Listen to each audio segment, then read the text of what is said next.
The billionaire's baby cried nonstop on the plane until a poor black boy did the unthinkable. Richard Ward sat in seat 2A on the transatlantic flight. His 6-month-old daughter Emma had been crying for 3 hours straight. He had tried everything. He walked her up and down the aisle. He gave her a bottle.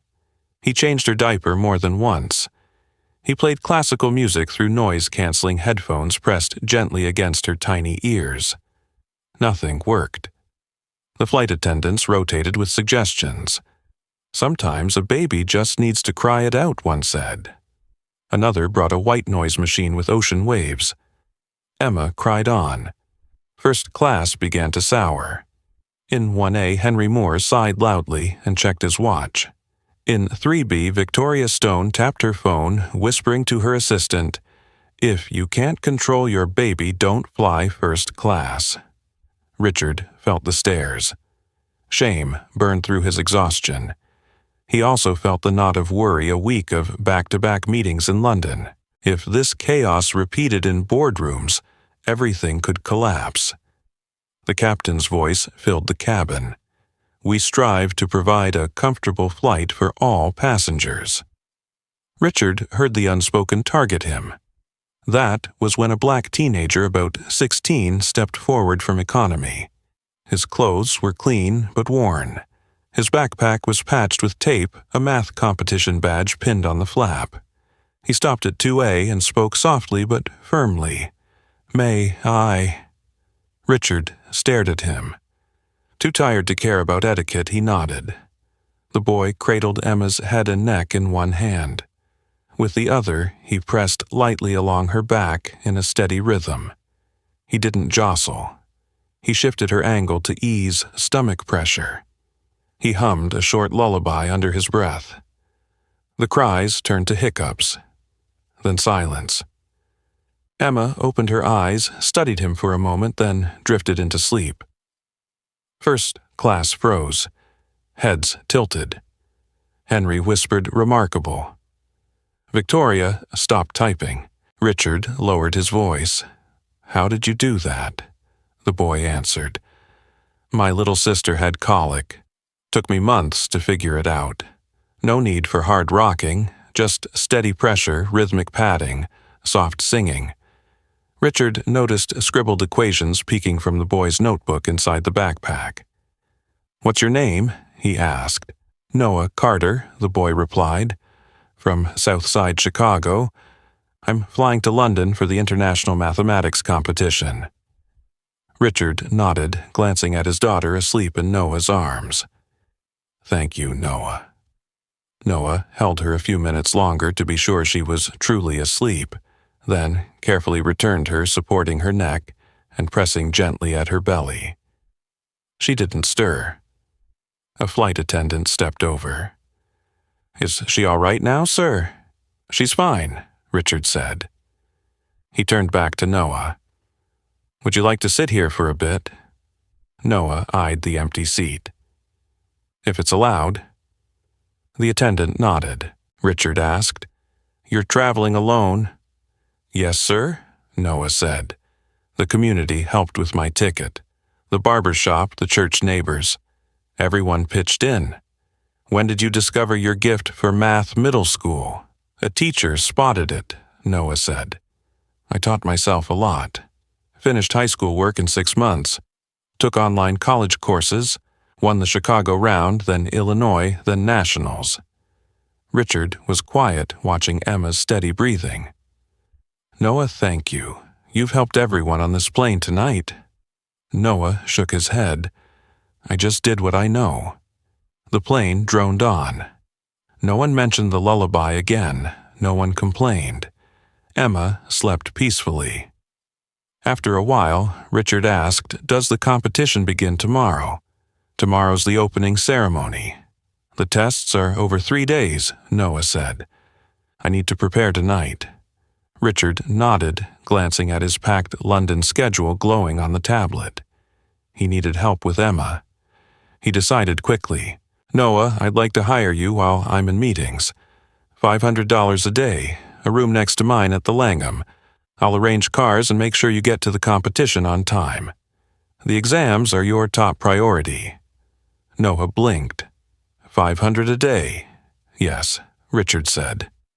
In London, professional nannies cost even more. And you're clearly good at this. Noah looked down at his hands. I need to focus on the competition. I don't want distractions. I understand, Richard said. Only while I'm in meetings. Evenings too, but I'll protect your study time. He paused, then added, My company's Ward Foundation has scholarships and mentorship programs for talented students from underprivileged areas. Regardless of your results, I'd like to discuss your future seriously. Noah thought of his mother Lisa, of Mrs. Rosa, of his younger siblings. He thought of the competition. I need a few minutes to decide, he said. Of course, Richard replied. The seatbelt light flicked on. The plane descended. Passengers stood for their bags. Noah turned back. I accept. I'll help with Emma while you're in meetings. Richard nodded. Good. Thank you, Noah. They disembarked together. A businessman, a teenager, and a baby sleeping soundly in his arms. At the arrivals gate, Richard's driver was waiting with a name board. A black Mercedes idled in the private lane. Noah stared at the car for a moment before climbing in. Emma slept soundly in her baby seat. On the way into the city, Richard asked, What's your exam schedule like? Noah opened his notebook. Day 1 is the individual round 4 hours.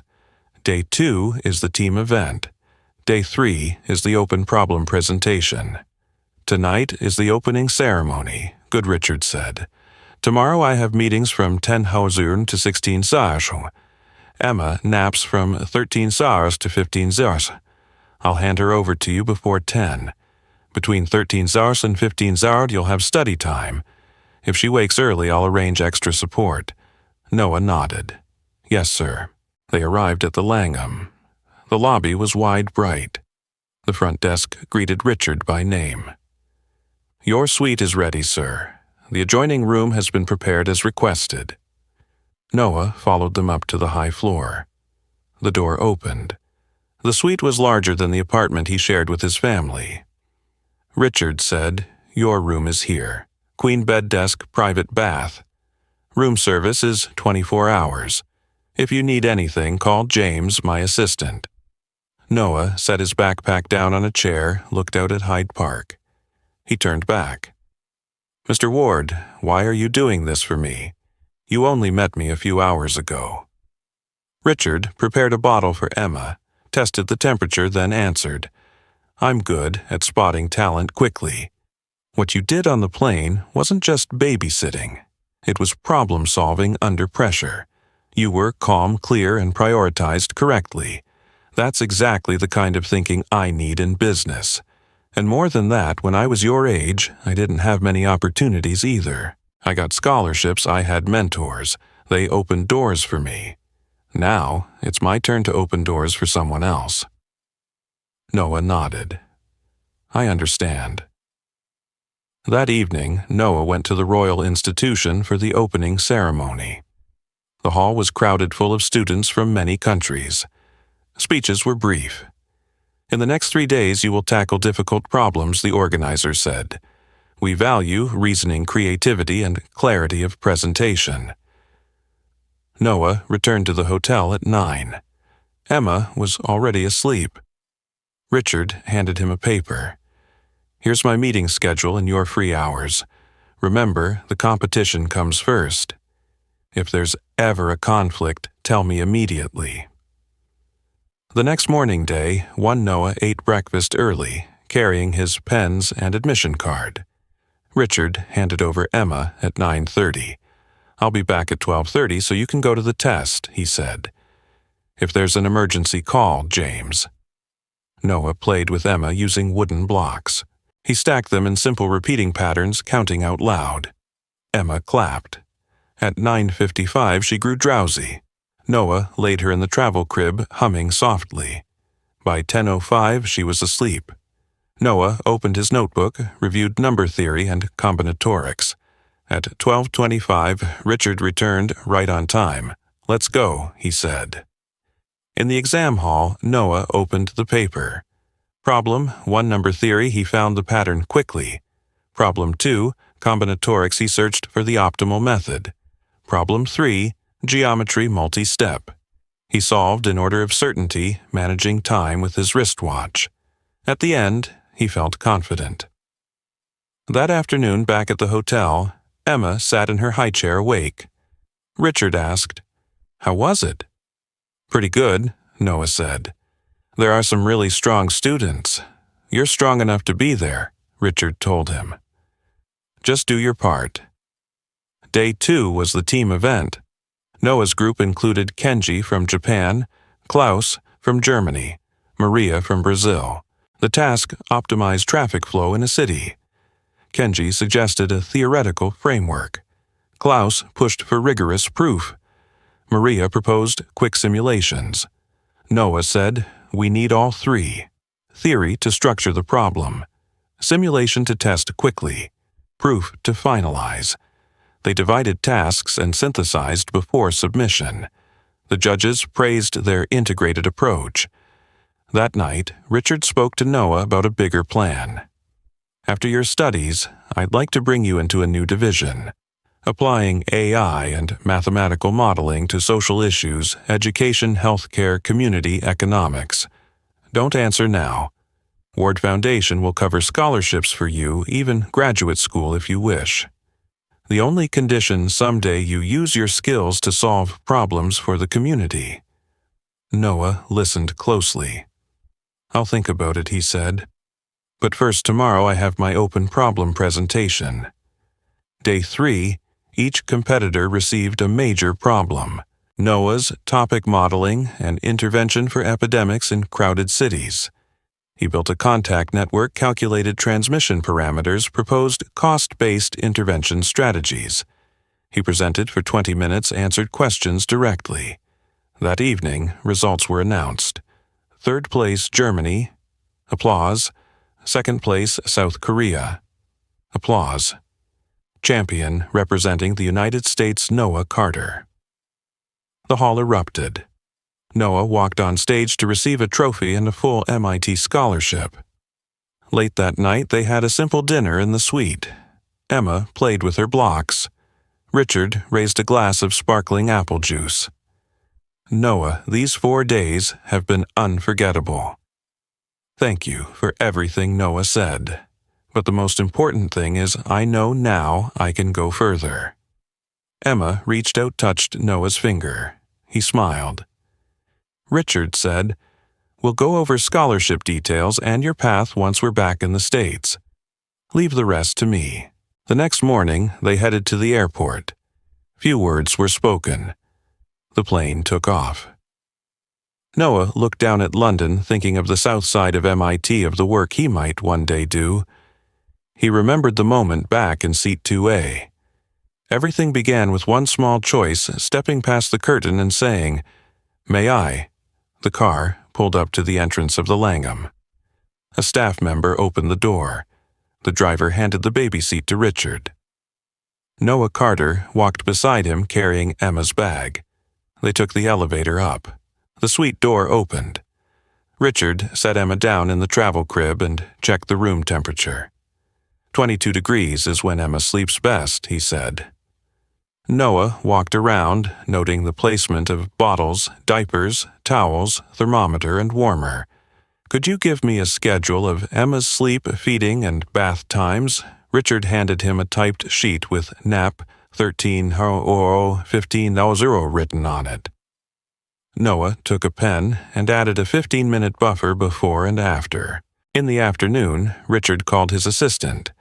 "James, confirm the meeting room, 10:016. "I'll return at 12:30 for 10 minutes, James confirmed. Noah washed his hands, spread out a towel, checked, and adjusted the crib's clock. At 9:55, Emma rubbed her eyes. Noah lifted her, supporting her properly. "Come on, sleep now," he whispered. By 10:05, Emma was asleep. Noah pulled a chair close to the crib, opened his notebook on number theory and combinatorics, and made flashcards on sticky notes. From time to time, he looked up, listening to Emma's breathing. At 11:40, Emma stirred. He placed his hand on her chest for 3 steady beats. Her breathing evened out. At 12:20, Richard returned. "Everything okay, yes?" Noah said, closing his notebook. "I should leave now to make registration." Richard nodded. "James is waiting in the lobby." At the Royal Institution, Noah received his badge and exam paper. He focused for 4 hours. When the proctor collected the scripts, Noah exhaled deeply. Outside, he called home. His mother, Lisa, picked up.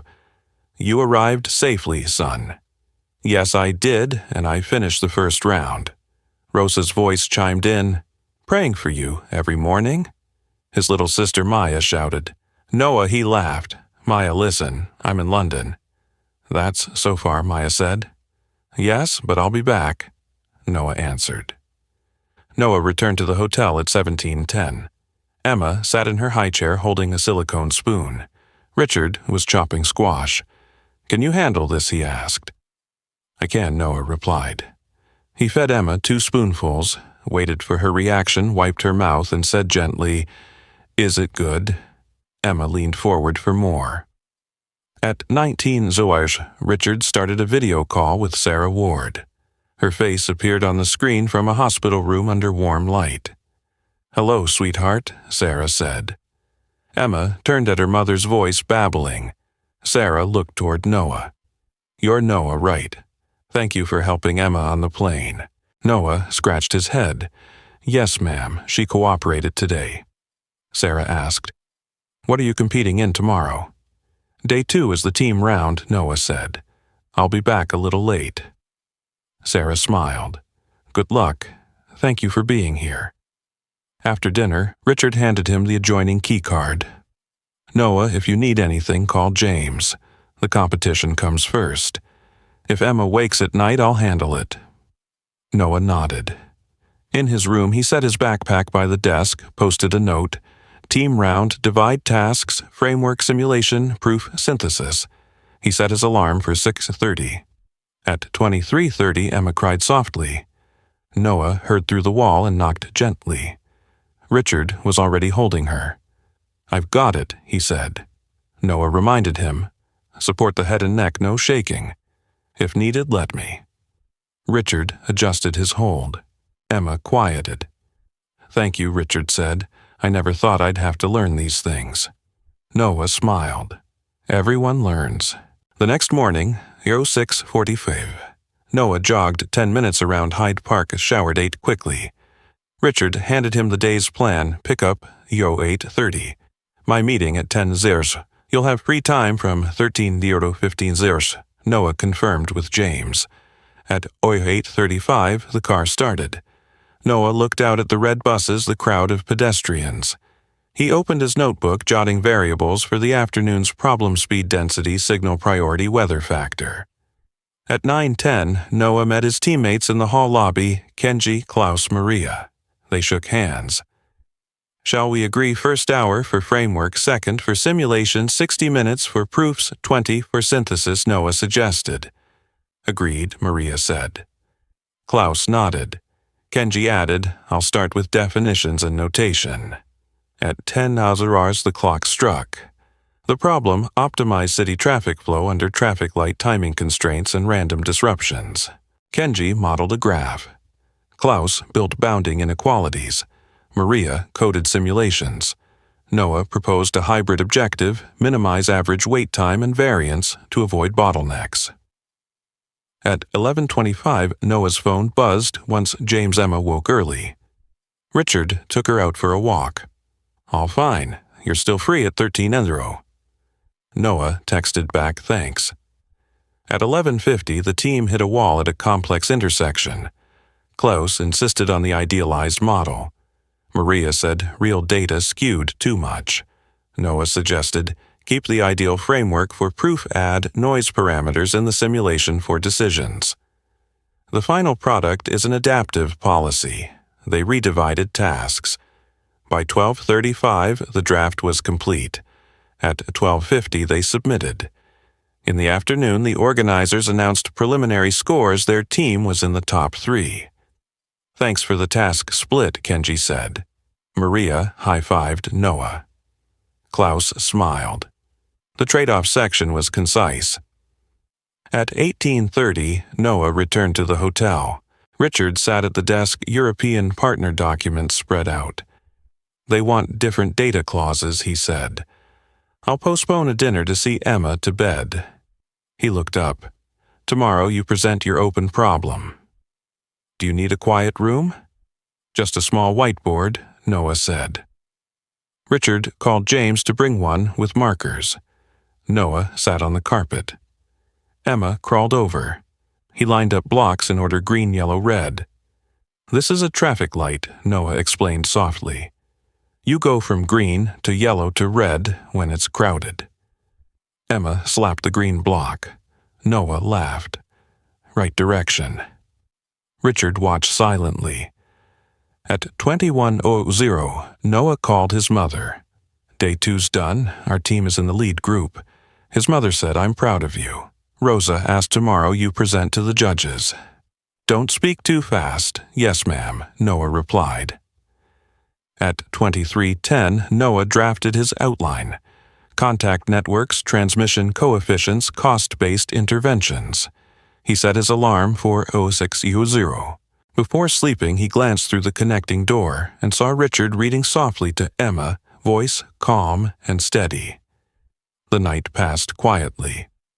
On the morning of day 3, the sky was overcast. Noah ate quickly, carrying highlighters and his badge. James drove him to the Royal Institution. In the waiting room, he received his assignment modeling epidemic forecasting and interventions in a densely populated city with limited resources. Preparation time 90 minutes. Presentation 20 minutes. Noah sketched a graph, each node a neighborhood cluster, each edge a connection. He wrote RO thresholds intervention speed.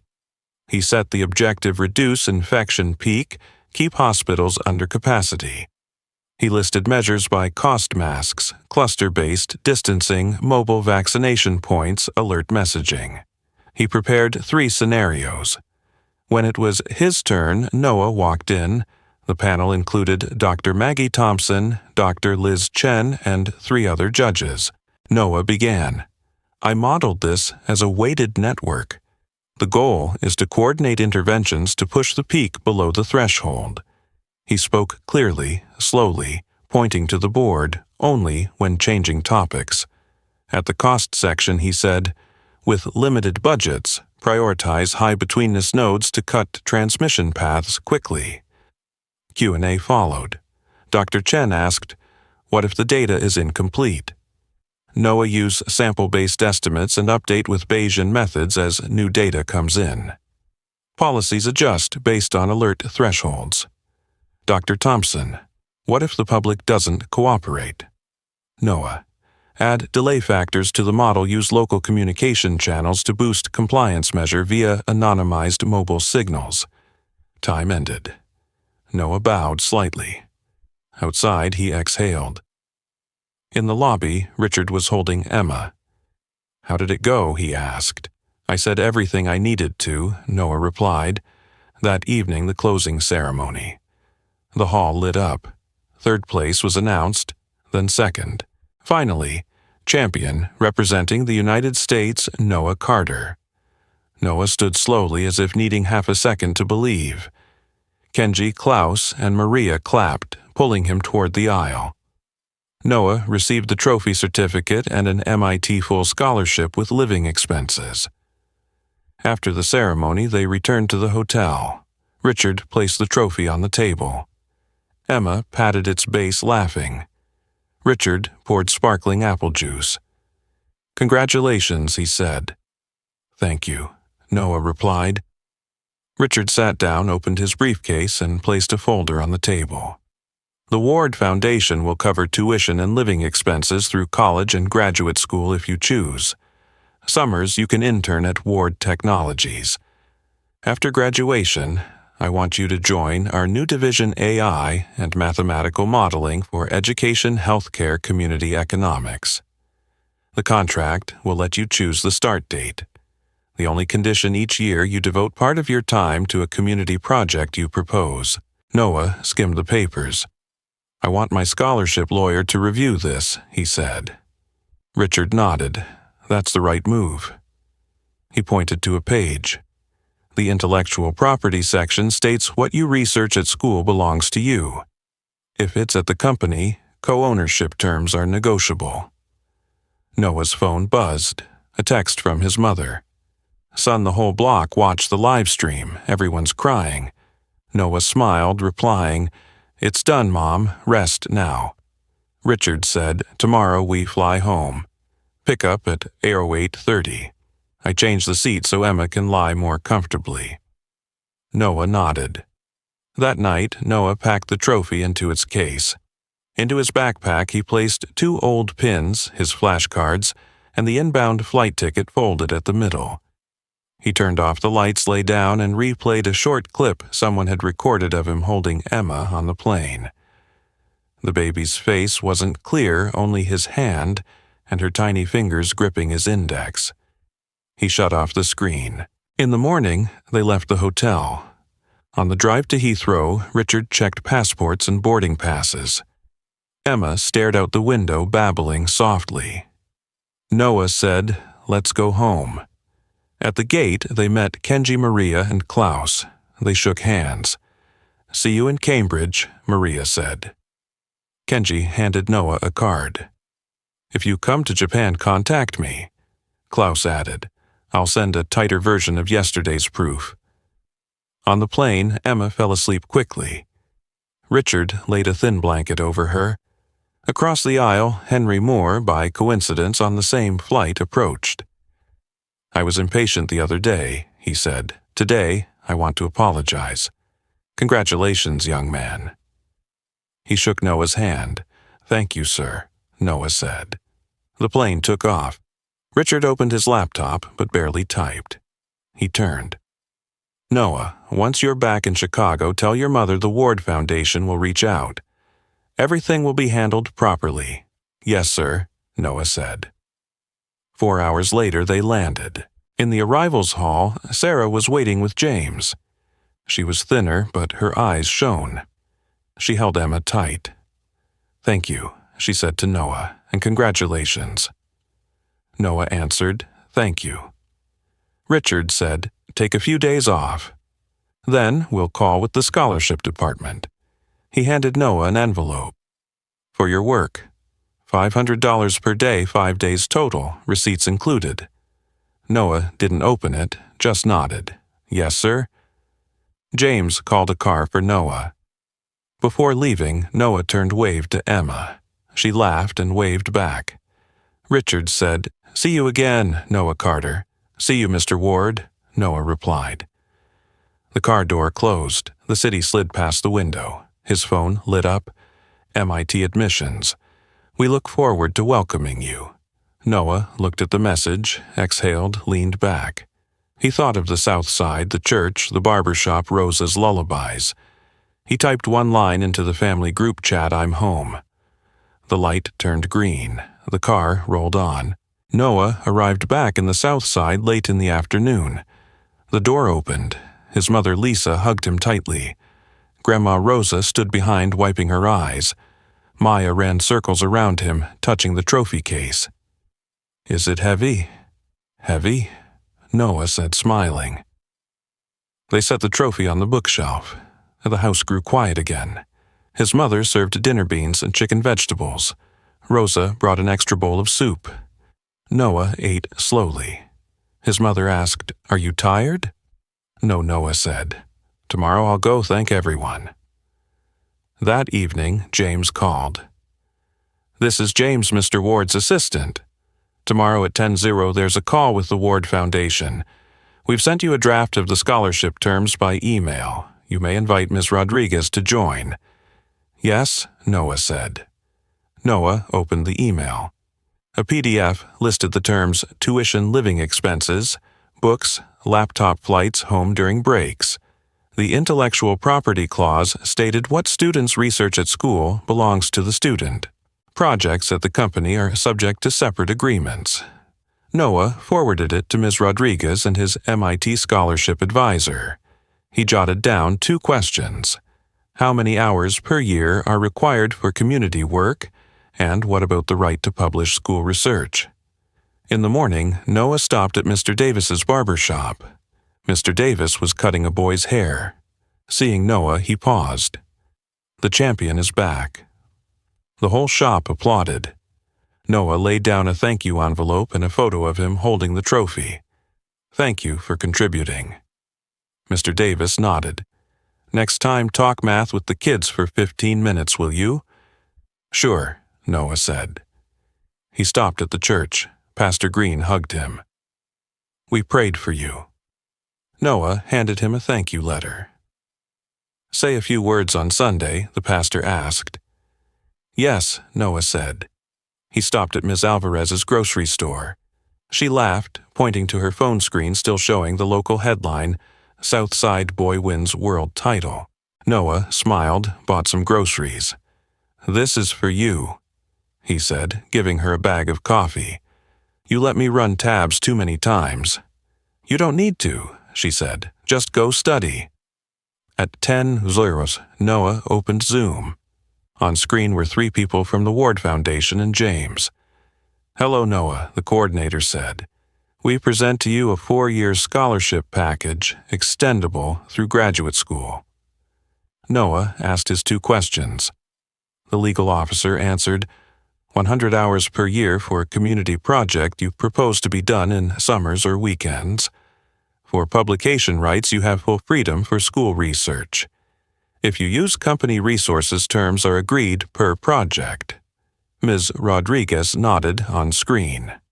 "The terms are clear." James added, "If you agree, we'll send the e-signature copy this afternoon." "I agree," Noah said. The small room went silent for a moment. Rosa, standing at the doorway, caught the word "agree" and smiled. At noon, Noah logged into the MIT admissions portal, downloaded his acceptance letter and orientation schedule. He wrote August on the wall calendar. On the scholarship portal, he sent the terms to his advisor. The reply came, "The terms are solid." In the afternoon, Noah went to the bank. He deposited part of his earnings into his mother's account to cover bills and rent. He withdrew a small amount to buy Maya a set of coloring books, Rosa a new coat, and his mother a pair of work shoes. He tucked the receipts neatly into an envelope. That evening, Mr. Ward called on FaceTime. Sarah held Emma in her arms. Emma fussed a little. "Noah, her stomach is upset again," Sarah said. "Try the belly pressure position with gentle back taps," Noah advised. Sarah adjusted. Emma relaxed. Richard said, "Thank you. On Monday, we'd like you to meet the other scholarship fellows. James will send the details." On Sunday, Noah stood at the wooden pulpit of the church. The pews were full. He spoke simply, "I left, I competed, and I won, but I only did it because of all of you. I'll return each month to run math hours here in the community room. I'll invite my friends from school too." Applause filled the hall. After the service, the pastor pulled him aside. "Do you need a room?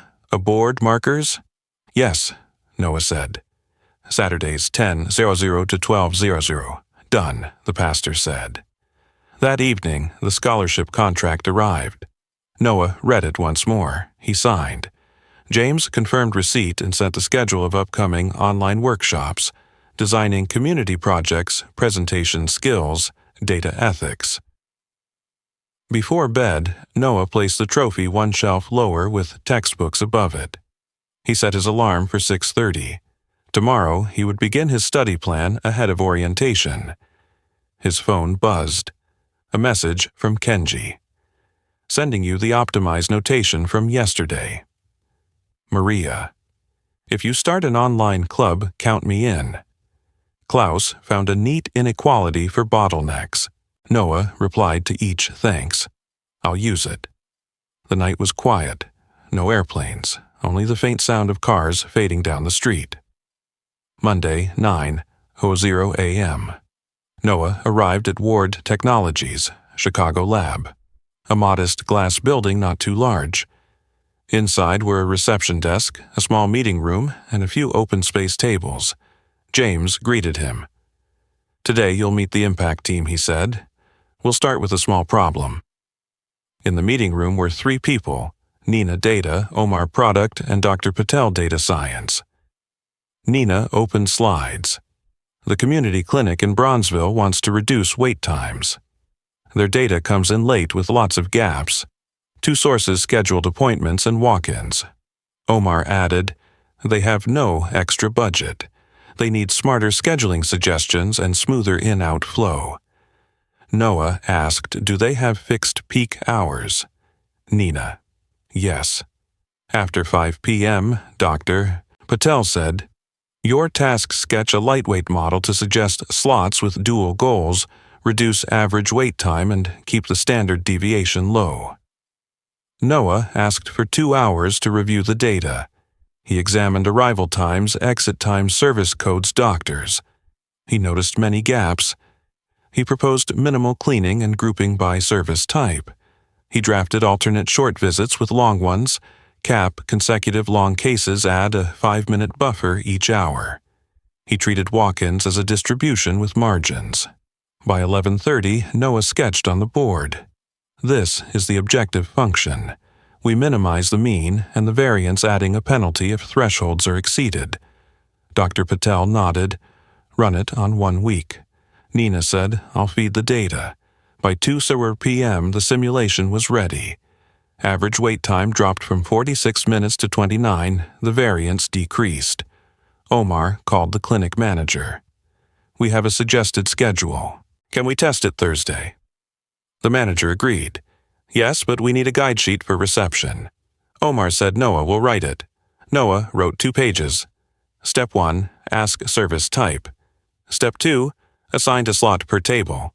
Step 3, if full-use backup line. Note alternate short and long visits. He used simple words, no difficult symbols. At day's end, Mr. Ward called on video.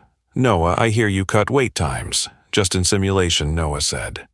"They'll test Thursday." "Good," Richard said. "This is how we work small, clear, measurable." Thursday, 8:00 a.m. Noah and Nina arrived at the clinic. Receptionist Ms. Joy read the guide sheet. "Simple," she said. "I'll try it." By 10:30, she whispered, "People aren't standing as long today." At 1:00, Dr. Henderson passed by. "Who wrote this?" Ms. Joy pointed to Noah. The doctor nodded. "Keep it for next week." At the end of the day, Nina pulled the logs.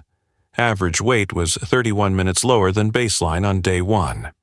She messaged the team it worked. Omar suggested, "Write an internal post."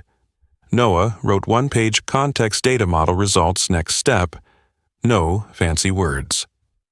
That afternoon, Sarah brought Emma into the lab. Emma held a wooden block. Noah sat on the floor stacked green, yellow, red, like in London. Emma laughed, slapping the yellow. Richard stood at the doorway, watching a moment, then said, "Noah, this Saturday, there's a scholarship gathering at the community center. Give a 10-minute talk about this small problem, okay?" "Yes, sir," Noah said. Saturday, the community center meeting room was full. Other scholarship students sat in the front row.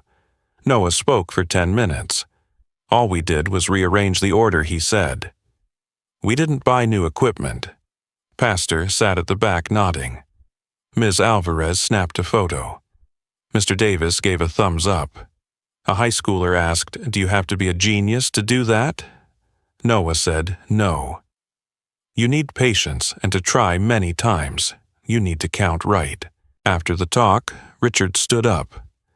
"This summer, the Ward Foundation will support a math club here. Saturdays 10:00–12:00. Noah will lead. Anyone interested, sign up." The list filled within 10 minutes. That afternoon, Noah stayed behind to stack chairs, wipe the board. Ms. Joy from the clinic called today's Saturday half-day test average wait was 29 minutes. Noah smiled, "Thank you." That night he went home. Rosa asked, did they understand the lesson? Yes, Noah said. Next week I'll teach sequences and patterns. Lisa set dinner. Maya placed an eraser beside the trophy. Teach me to count. Tomorrow, Noah said, his phone lit up. MIT email, schedule your freshman mentor session. James sent a calendar invite, next week call with legal to finalize summer internship contract. Kenji messaged, I'll send traffic SIM code. Maria, I've got a debate piece on data ethics. Noah replied to each. He opened his notebook, wrote 3 lines Saturday Club sequences. Patterns. Basic combinatorics. Clinic monitor week 2. MIT mentor. Orientation. Housing. He turned off the light. In the dark room, the trophy sat on a lower shelf. On the desk, the receptionist's guide sheet lay open. On its last page was a simple line, if crowded alternate short visits. If stuck add 5 minutes. Keep it simple. Monday morning, 9:00 a.m. James called Noah. A newspaper wants to interview you about the flight, he said. They'd like to use a passenger's video clip. Noah asked, does it show Emma's face? Maybe faintly, James replied. The company's PR team suggests blurring the baby's face, but they need your consent. Noah said, I don't want Emma's image used. If needed, I'll just talk about the competition and the clinic. James, I'll let them know. At noon, Mr. Ward called. I agree with you, Richard said. We won't use Emma's image. If the paper insists, they can do audio only or illustration. Noah. Thank you, sir. Richard, we'll keep it clean. Tuesday, Nina sent the week 1 clinic report. The chart showed average wait times down to 30-32 minutes. Omar messaged Thursday. Let's test evening hours. Check the short-long slot policy when walk-ins increase. Noah reviewed 2 months of past data. He saw that Thursday evenings often had a mobile vaccination unit in the parking lot, creating a surge in walk-ins. He proposed adding a 10-minute buffer each hour from 6:00 to 8:00 p.m. Omar said, do it. In the afternoon, Noah went to the clinic. Miss Joy read the updated sheet. Okay, she said, I'll watch the clock. At 6:20, arrivals spiked. Miss Joy placed short visits ahead of 2 long ones following the guide. At 7:40, Dr. Henderson came out. Good. Noah stood back taking notes. At 8:05, closing time, Miss Joy exhaled. No one got angry. Noah nodded. Back home, Noah opened Zoom for the Saturday Club. 15 had signed up, 10 showed up. Noah shared his screen drawing a simple sequence. 246, next number. The group said 8, then he gave another 1, 2, 4, 7, 11. A boy named Jaden muttered, add 2, add 3, add 4. Noah nodded. Right, increasing gaps by 1. Jaden turned on his camera. I hate math, he said, but this I get. Noah. Next week will you teach 5 minutes of this? Jaden smiled. Okay. That evening, PR sent the interview script. Simple questions. How was the flight? Why did you help? Noah edited 2 parts, removing references to hero. He wrote, I just did what I knew. My sister had colic. PR got it. Wednesday morning, Sarah called. Emma was gassy last night. Noah guided her through 2 basic steps. Sarah followed. Emma calmed down. Sarah said, thank you. She remembers your voice. At noon, James sent the schedule, Friday, 0 p.m. Foundation Showcase for new scholarship students. Noah speaks for 7 minutes about the clinic. Leadership will attend. Noah drafted a short outline context, sparse data light model results, week 1-2 plan for week 3. Thursday, PR reported, the article is live, no photo of Emma. It quoted 1 line from Noah. Keep steady, press. Rhythmically, don't shake hard. Alongside was an illustration of an airplane. Mr. Ward texted good. That afternoon, Noah returned to the clinic. Ms. Joy showed feedback slips, shorter. Waiting staff explained clearly. Dr. Henderson said, "Next week we'll rotate 2 doctors for long visits during peak hours." Noah wrote on the board, "Alternate long shifts test next Thursday." That night, Noah made slides for the showcase. He chose a white background, black text. No fancy graphics. 2 charts before and after. On the last page he wrote, "Next step monitor weeks 3 to 4. Friday, the foundation showcase. A medium-sized room. Some students presented robots, apps, energy solutions. Noah's turn came. He opened his slides. "We just rearranged," he said. "No new machines, no extra staff, just a new order." The chart appeared. A director asked, "What if walk-ins spike, Noah? We add buffers. We don't force the system." The man nodded. Mid-session. Emma fussed. Sarah carried her into the hallway. The baby cried. Sarah quickly called Noah. "Can you come for 2 minutes?" Noah excused himself, stepped out. He held Emma use the familiar posture, gentle pressing. She hiccuped, then quieted. Noah handed her back. "Thank you," Sarah said. They returned. The program continued. At the end, Richard stood by the door shaking hands with each student. He told Noah, "Your talk was concise. Thank you for helping outside too." Noah, it was nothing. That afternoon, Noah went home. Rosa felt dizzy standing up. Lisa helped her sit. Noah asked, "Where does it hurt?" Rosa said just lightheaded. Lisa said, "Tomorrow we'll see the doctor." Noah nodded. That night, Noah opened the MIT portal, chose his freshman dorm. He filled in preferences, double room quiet. He shut the laptop. His phone buzzed. Kenji sent an optimization script. Maria sent her paper on data ethics. Noah saved both. Noah texted the Saturday group tomorrow, 10:00-12:00. Topic, sequences and patterns. Jaden teaches first 5 minutes. Lots of OK replies appeared. Saturday morning, the community room opened. Jaden stood at the board writing 1, 2, 4, 7, 11. He explained the increasing gaps. The students nodded. Noah continued with basic combinatorics. At 11:50, Noah handed out exercises. At noon, he collected them, setting the next week's topic. That afternoon, the family took Rosa to the clinic. The doctor said mild dehydration, slightly low blood pressure. Drink water, rest.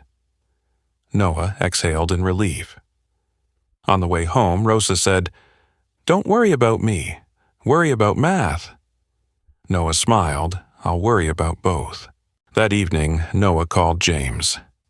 "Next week I may be busy if Grandma has a follow-up." James said, "That's fine. Flexible schedule. Your job is to study. We'll handle the rest." Noah turned off the lights late. The room was quiet. The trophy still sat on the lower shelf. The showcase slides were folded in his bag. On the desk lay the club's calendar marked for the next week. Monday morning, the Ward Foundation sent Noah an offer letter for a summer internship. Position Impact Modeling Intern. Location Chicago Lab. Duration 10 weeks. Description: work with community partners. Small measurable projects. Noah read the terms. Salary included, plus a mentor. He clicked accept. At noon, Dr. Patel gave him an internal test. Build a simple queuing model for end-of-day prescription pickup at the clinic. Sparse data, high error margin. Noah chose the cautious path, assume wide variability. Prioritize avoiding system collapse, even if average wait time increased slightly. He wrote the limits clearly. Dr. Patel reviewed, "You chose safe." Noah: "End of day is when mistakes happen. I wanted less risk." Wednesday, Ms. Joy called. "We tried the end-of-day policy. No one had to come back the next day." Noah smiled. "That's great." That afternoon, an email arrived from MIT Room Assignment confirmed. Freshman mentor Dr. Alvarez applied math. First meeting, September. Noah forwarded it to his mother. She replied, "Tonight we're having steak."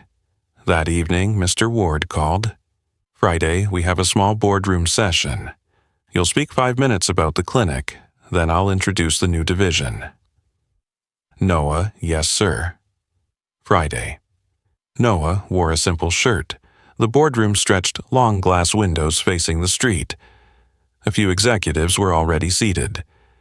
Henry Moore was there too. He walked over. I'm Henry.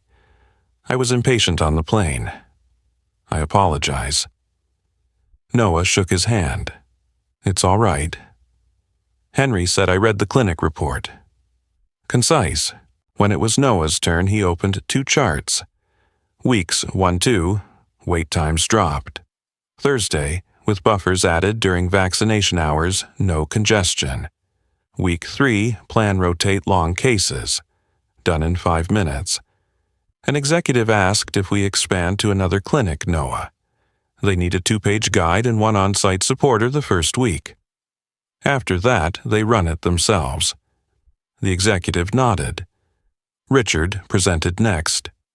The new Impact Modeling Division will focus on small, measurable projects using just enough AI and modeling. Noah is one example. This fall, we'll invite more students. Henry asked cost Richard low, mainly staff time and travel. After the meeting, Henry paused at the door. He said quietly to Noah, You look people in the eye and speak directly. Keep that. Noah, yes, sir. That afternoon, Noah went home. Rosa was stronger. His mother was cooking. Maya drew an airplane. Will you fly again? In August for school, Noah said. Can I fly with you when you're older? Over the weekend, the math club reached 20 students. Jaden arrived early, set up the board.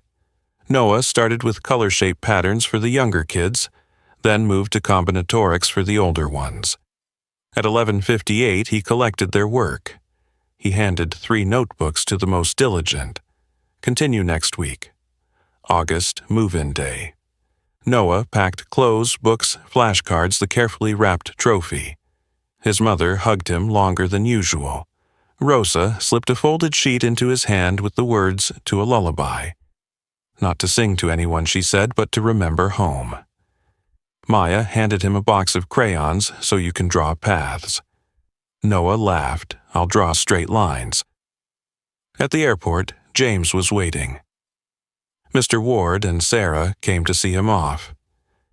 Emma, now 8 months, babbled a few sounds. When she saw Noah, she reached out. He held her for a while. Emma gripped his finger. Sarah said, she remembers you. Richard handed him a thin envelope, team contacts, mentor schedule, nothing else. Noah took it, slipped it into his backpack. At the gate, Richard said, send a message when you land. In October, I'll be in Boston for meetings. I'll stop by your dorm. Noah. Yes, sir. Sarah said, if you're tired, sleep, don't push. Yes, Noah said. The plane took off, no incident. Noah opened his notebook, wrote, Week 1 orientation. Meet Dr. Alvarez. Find a quiet study room. He looked out the window. The sky was blue. He slid Rosa's lullaby sheet into a side pocket. Landing in Boston, the dorm was crowded.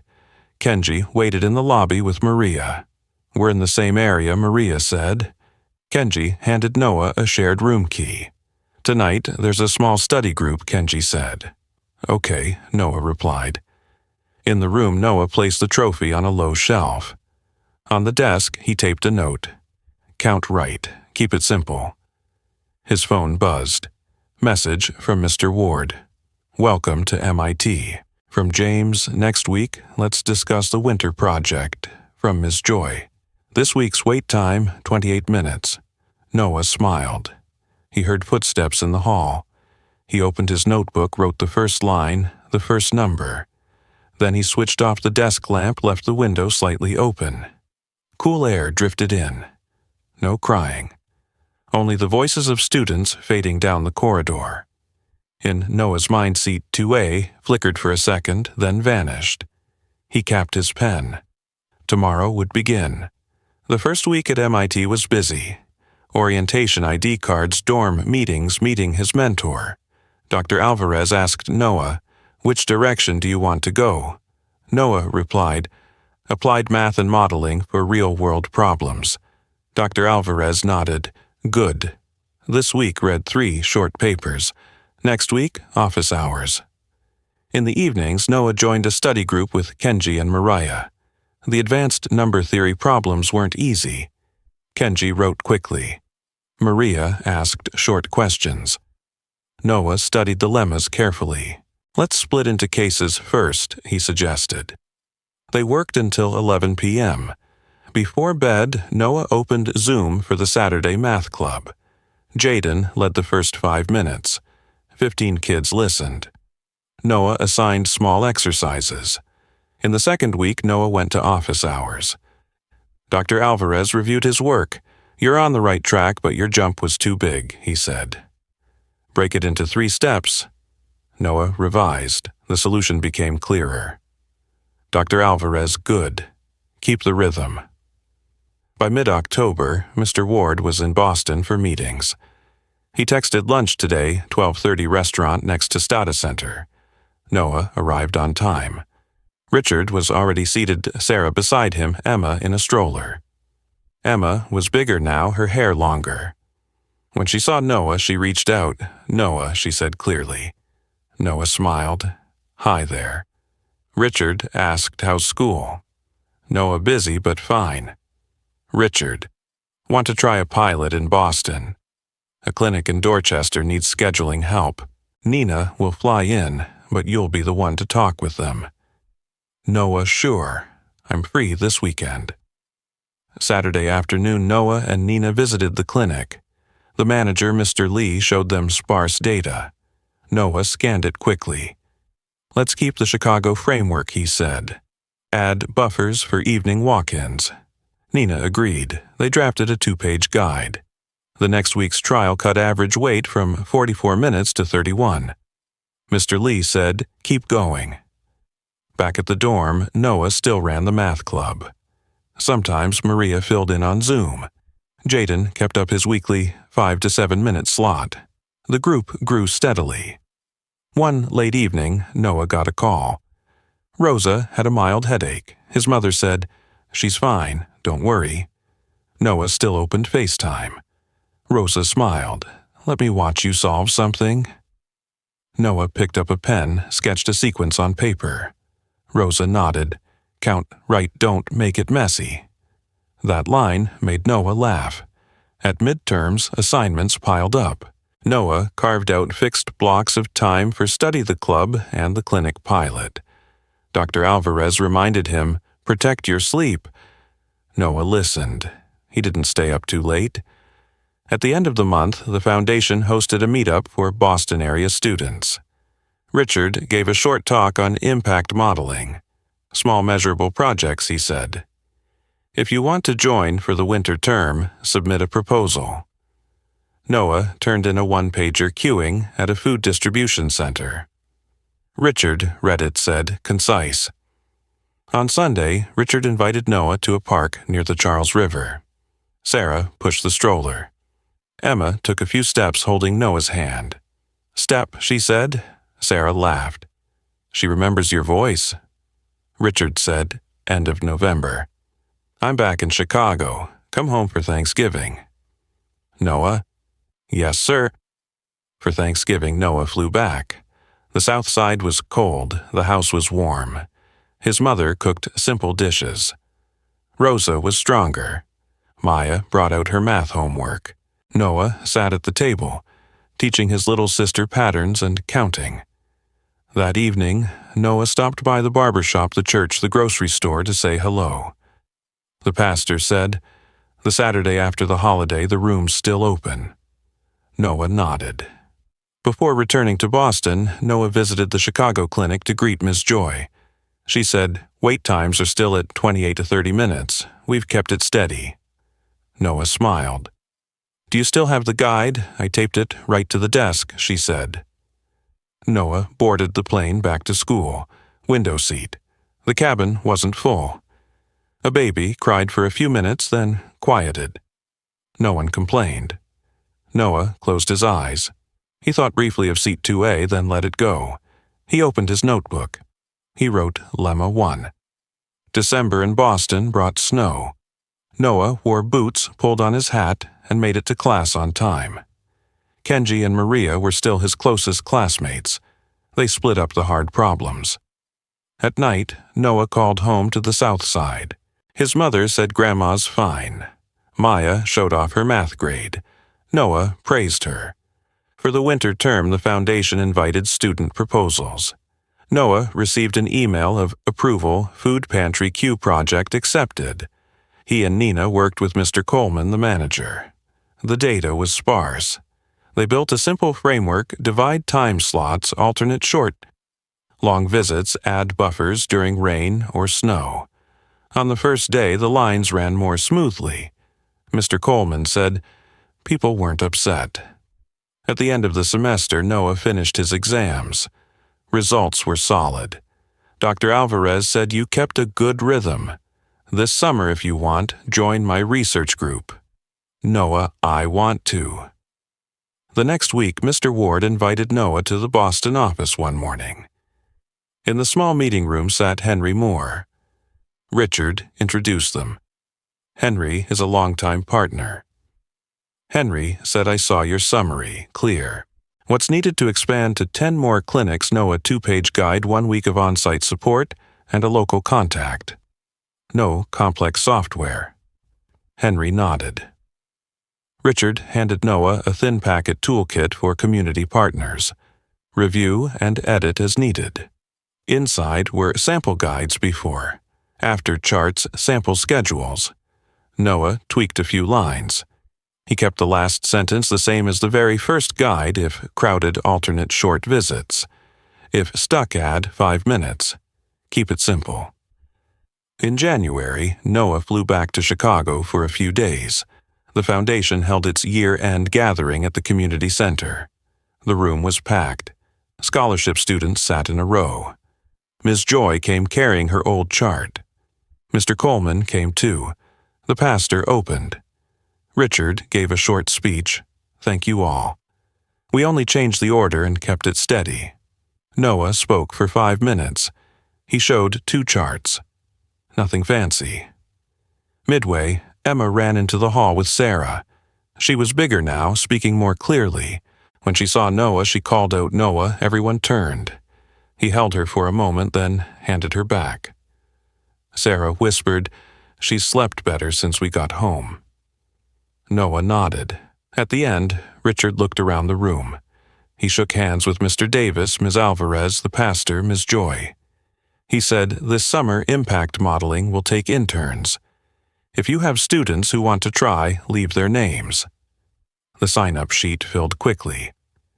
That night, Noah came home. Rosa gave him a small card. On it, she had written one line, You open the door, you take the step. Noah tucked the card into his wallet. The next day, Noah sat at the kitchen table and opened his email. MIT sent the research group schedule. The foundation sent the finalized toolkit. Nina sent a plan to expand Dorchester into a second clinic.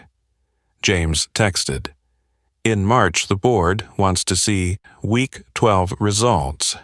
Prepare 2 slides. Noah opened his notebook. He wrote 2 lines, slide 1 before-after simple numbers. Slide 2. 2-page guide contact person.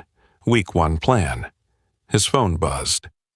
Jaden had sent a photo of the Saturday class, a dozen kids smiling, holding up their worksheets. Teacher next week, I'll teach cumulative sums. Noah replied, Okay. In the afternoon, Noah went to the bus stop with Maya. He taught his little sister to count the buses as they passed. Maya laughed, counting slowly. The wind blew, not too cold. That night, Noah packed to fly back to Boston the next day. He kept the trophy on the lower shelf. He slipped the very first guide sheet into his notebook cover, marking the place where it all began. Before turning out the light, he remembered seat 2A. No noise now, just one phrase. He said softly, as if checking a well-practiced proof, May I from a baby's cry in seat 2A to the award stage. 1. May I opened the door. Noah Carter entered MIT in a path of small but measurable projects. Richard Ward chose the right moment to mentor, and Emma grew up in peaceful nights of sleep. What do you think was the real turning point of the story, talent opportunity, or the choice to help someone else? If you found meaning in this, please like, share, and subscribe to support and follow more stories to come.